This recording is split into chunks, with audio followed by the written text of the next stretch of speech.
আমরা সকলেই জানি কবরে আমাদেরকে তিনটি প্রশ্ন করা হবে। এক নম্বর প্রশ্ন করা হবে মার রব্বুকা, রবের ব্যাপারে প্রশ্ন করা হবে। দুই নম্বর প্রশ্ন করা হবে ওয়ামা দীনুকা, দ্বীনের ব্যাপারে প্রশ্ন করা হবে।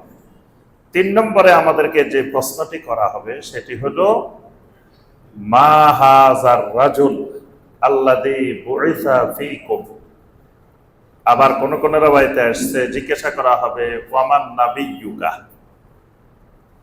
তাহলে এখানে তিনটি প্রশ্ন যদি ধরা হয় 100 নম্বর, আসলে এখানে তিনটা প্রশ্নে 100 নম্বর না, প্রত্যেকটাই 100 নম্বর, তিনটাই 300 নম্বর, এবং 300 নম্বরে আলাদা আলাদা পাস করতে হবে। একটাতে ফেল করলে পুরাটাই ফেল। প্রথম কথা, এই প্রশ্নের উত্তরে যদি আমি পাস করি আমার লাভ কি, এই প্রশ্নের উত্তরে যদি আমি ফেল করি আমার ক্ষতিটা কি। আগে লাভ ক্ষতি জানতে হবে, কারণ মানুষ লাভ ক্ষতি না জানলে কখনো কষ্ট স্বীকার করতে রাজি হয় না। সে যদি বুঝে এই ব্যবসায় তার অনেক লাভ হওয়ার সম্ভাবনা আছে, তাহলে খাওয়া দাওয়া ঘুম সব ছাড়ি সে ব্যবসার পিছনে লেগে যাবে। যদি বুঝে যে না এখানে শ্রম দিয়ে লাভ নাই, ব্যবসা তেমন হবে না, তাহলে তার জোর করিয়ে নেওয়া যাবে না। তাহলে এটা মানুষের স্বাভাবিক প্রবৃত্তি, মানুষ আগে লাভ ক্ষতি বিবেচনা করে, এখানে গেলে আমার লাভ কতটুকু ক্ষতি কতটুকু। তাহলে এই প্রশ্নটার উত্তর যদি আমি পারি আমার লাভ কি, না পারলে আমার ক্ষতি কি, আগে এটা জানতে হবে। তারপরে আবার প্রশ্নটার উত্তর রেডি করতে হবে। এটা উত্তর দিতে হইলে কি কি জিনিস লাগবে। আল্লাহ রাসূল সাল্লাল্লাহু আলাইহি ওয়াসাল্লাম অসংখ্য হাদিসে এই প্রশ্নের উত্তর পাইলে কি লাভ, না পাইলে কি ক্ষতি বর্ণনা করেছেন। আমরা অত্যন্ত সংক্ষেপে এই হাদিসগুলোকে একসাথে আলোচনা করব।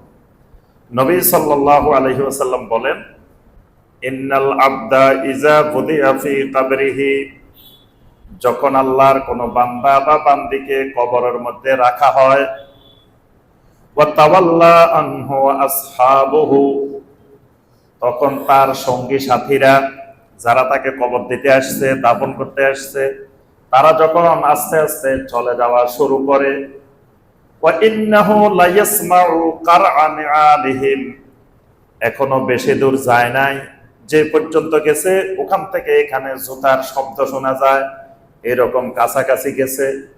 মানে ধরেন এখান থেকে মসজিদের বাইরে গেছে, ওখান থেকে একজন লোক হাঁটতেছে, এখান থেকে জুতার শব্দ শোনা যাচ্ছে, এরকম কাছাকাছি যাওয়ার সময় আতাহু মালাকান, ওই মানুষটার কবরে দুইজন ফেরেশতা চলে আসেন। ফেরেশতাগুলা কি রকম? আসওয়াদানে আজরাকানে, ফেরেশতা দুইজন কুচকুচে কালো, চোখগুলা নীল বর্ণের। নবী সাল্লাল্লাহু আলাইহি ওয়াসাল্লাম ফেরেশতাগুলার আকার আকৃতিও বলে দিয়েছেন। কেন? কবরটা অন্ধকার, যে দুজন আসছে দুজন কুচকুচে কালো, তাহলে পরিস্থিতিটা ভয়াবহ। কবরস্থান দিয়ে রাত্রে হাঁটে যেতেছেন, যদি এরকম কুচকুচে কালো দুইটা মানুষ সামনে পড়ে, তাহলে আপনি নিজেই লাশ। সেখানে এই অন্ধকার কবরের মধ্যে, কবরও অন্ধকার, যে দুজন আসছে তারাও কুচকুচে কালো, আবার খালি কালো না, আজরাকান, চোখগুলা নীল বর্ণের, মানে আরো ভয়ঙ্কর। এবং খালি হাতে আসবে না, ওনাদের হাতে আবার মেরজাবাতুন মিন হাদিদিন, লোহার একটা হাতুড়িও নিয়ে আসবে সাথে। এই হাতুড়িটার কেমন? নবী সাল্লাল্লাহু আলাইহি ওয়াসাল্লাম বলেন, এই হাতুড়িটা লাউ দুরিবা বিহা জাবালুন লাসারা তুরাবা, যে হাতুড়িটা থাকবে হাতের মধ্যে, এটা দিয়ে যদি একটা পাহাড়কে, পাহাড়ের উপরে আঘাত করা হয়, পাথরের পাহাড়টা চূর্ণ বিচূর্ণ হয়ে বালুতে পরিণত হয়ে যাবে। এরকম একটা বিশাল হাতুড়িও থাকবে এদের হাতে।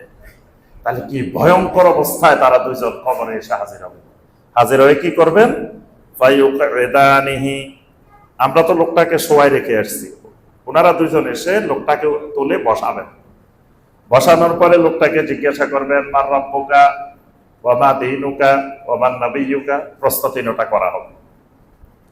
এই প্রশ্নের উত্তরে মানুষগুলাকে দুই রকম পাওয়া যাবে, কেউ উত্তর দিতে পারবে, কেউ উত্তর দিতে পারবে না। যে উত্তর দিতে পারবে সে সুন্দর করে বলে দিবে রাদিতু বিল্লাহি রাব্বান ওয়া বিল ইসলামি দীনান ওয়া বিমুহাম্মাদিন সাল্লাল্লাহু আলাইহি ওয়াসাল্লাম নাবিয়্যা।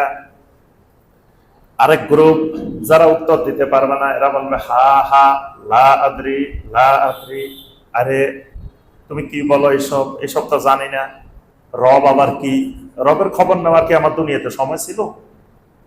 আবার তুমি জিজ্ঞেস করো দিন কি, আবার জিজ্ঞেস করো নবী কি, এগুলা আমি কিচ্ছু জানি না। আচ্ছা, এখন দুই রকমের পাওয়া গেছে। যারা উত্তর দিতে পারছে, ফেরেশতারা এত খুশি, মাশাআল্লাহ এই লোকটা এত সুন্দর করে উত্তর দিয়ে দিছে। ফেরেশতারা আবার তাকে জিজ্ঞাসা করবেন ওয়ামা ইউদরিকা, কোন মাদ্রাসায় পড়ছো, কোন জায়গায় পড়ছিলা, সাভার বাজার মসজিদে গেছিলা না কোন মসজিদে গেছিলা? জানলা কেন? কারণ এটা জানার বিষয় না। যখন একটা ছেলে ভালো রেজাল্ট করে সবাই কয় রে কোন মাদ্রাসায় পড়ছে, কোন স্কুলে পড়ছে, একটু খবর নাও। আমাদেরকে 1994 সালে আমি দাখিল পরীক্ষা সারা বাংলাদেশে 11তম স্ট্যান্ড করছি মাদ্রাসা পড়ে। তো প্রধানমন্ত্রী চিঠি পাঠাইছে আমাদের কাছে, সংবর্ধনা দিবে আমাদেরকে। আপনার এই ওসমানী স্মৃতি মিলনায়তনে প্রধানমন্ত্রী আমাদেরকে সংবর্ধনা দিচ্ছে। এখন যখন ওই সংবর্ধনা শেষে আমরা বাইর হইতেছি, তো সাংবাদিকেরা আসে সব দাঁড়াই দিচ্ছে। তো এর আগে তো আমরা তো গ্রামের ছেলে, কোনোদিন সাংবাদিক এভাবে দেখি নাই, কিছু দেখি না। ওরে আল্লাহ, সাংবাদিকেরা ঘিরে ধরে রেখেছে, ধরে জিজ্ঞেস করে কোন মাদ্রাসায় পড়ছিলেন? আমি কি ওই মধুগ্রাম জিনারহাট ফাজিল মাদ্রাসা। এটা কোথায়? এটা ছাগলনাইয়া গ্রামে। বা আপনি গ্রামে পড়ি এত ভালো রেজাল্ট কেমনে করলেন? বিভিন্ন কিছু জিজ্ঞাসা করতেছে। এই ফেরেশতারাও যখন দেখবে লোকটা এখানে সাভারের কবরস্থানের মানুষ, কিন্তু উত্তর দিয়ে দিচ্ছে খুব সুন্দর করে, জিজ্ঞেস করবো ওয়ামা ইউদরিকা, এত সুন্দর উত্তর কোথায় শিখছিলা, কোথায় জানছো, কেমনে জানছো? তখন ওই আল্লাহর বান্দা বান্দি বলবে কি, কারাআতু কিতাবাল্লাহ ফাআমানতু বিহি ওয়া সাদ্দাকতু। আমি তো সব সময় আল্লাহর কিতাব পড়তাম, আমি সবসময়। ফাআমানতু বিহি, আল্লাহর কিতাবের মধ্যে যা ছিল সব কিছুর উপরে আমি ঈমান আনছি। ওয়া সাদ্দাকতু, যা পাইছি সেটাকে আমি সত্যায়ন করছি। সুবহানাল্লাহ। এই কারণে সুন্দর করে উত্তর দিতে পারছি, না হয়তো পারতাম না। আচ্ছা, যারা পারবে না এদেরকে ফেরেশতারা প্রথমে জোরে একটা ধমক দিবেন। এই ধমকের মধ্যে ফেরেশতারা বলবেন হালা তালাইতা ওয়ালা দারাইতা, এই বেয়াদব, তোমার সামনে কি আল্লাহর কিতাব ছিল না দুনিয়াতে? তুমি কোনোদিন আল্লাহর কিতাব পড়ো নাই, আল্লাহর কিতাব জানো নাই? এগুলোর উত্তর তো আল্লাহর কিতাবের পৃষ্ঠায় পৃষ্ঠায় আছে। আল্লাহর কিতাব খুললেই তো তুমি পাইতা, আর তুমি দেখি উত্তর দিতে পারতেছ না। আচ্ছা, এরপরে দুইজনের জন্যই আল্লাহ সুবহানাহু ওয়া তাআলার পক্ষ থেকে ঘোষণা এসে যাবে। ফায়ুনাদি মুনাদিম মিনাস সামা, আসমান থেকে একজন ঘোষণা দিয়ে দিবেন। যে লোক উত্তর সঠিকভাবে দিতে পারছে বলা হবে কাদ সাদাকা আবদি, আমার বান্দা একেবারে সত্য কথা বলছেন, সুতরাং আমার বান্দারে 5টা পুরস্কার, নগদ পুরস্কার দিয়ে দাও। সুবহানাল্লাহ। প্রথম পুরস্কার কি? ওয়াফসাহ লাহু ফি কবরিহি, তার কবরটাকে প্রশস্ত করে দাও। এক চোখে যত দূর দেখা যায় কবরটাকে এত দূর প্রশস্ত করে দাও। সে ছোট্ট একটা কবরে কেমনে থাকবে, তার কবরটা বিশাল হওয়া দরকার। 2 নম্বর পুরস্কার আল্লাহ পাক বলেন ওয়ানাযযির লাহু ফীহি, কবরটা অন্ধকার, লাইট নাই, বাতি নাই, কিচ্ছু নাই, এটার ভিতরে নূরের ব্যবস্থা করে দাও, নূরের সংযোগ লাইন দিয়ে দাও। সুবহানাল্লাহ, কবরের মধ্যে নূর চলে আসবে। 3 নম্বরে আল্লাহ পাক বলবেন আলবিসুহু মিনাল জান্নাহ, লোকটার গায়ের মধ্যে যে কাপড়গুলো আছে অল্প দামি, এই কাপড়গুলো খুলে রেখে দাও, রেখে জান্নাত থেকে লেবাস আনি পরাই দাও। সুবহানাল্লাহ।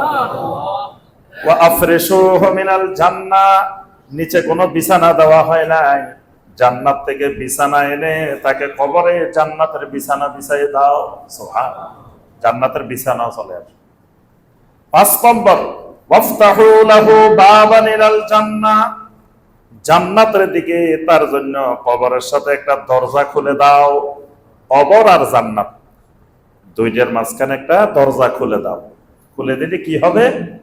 ফায়াজিদু মিন রাউহিহা ওয়া তিবিহা, জান্নাতের সুগন্ধি, জান্নাতের স্নিগ্ধতা কবরের মধ্যে সেই পাইতে থাকবে।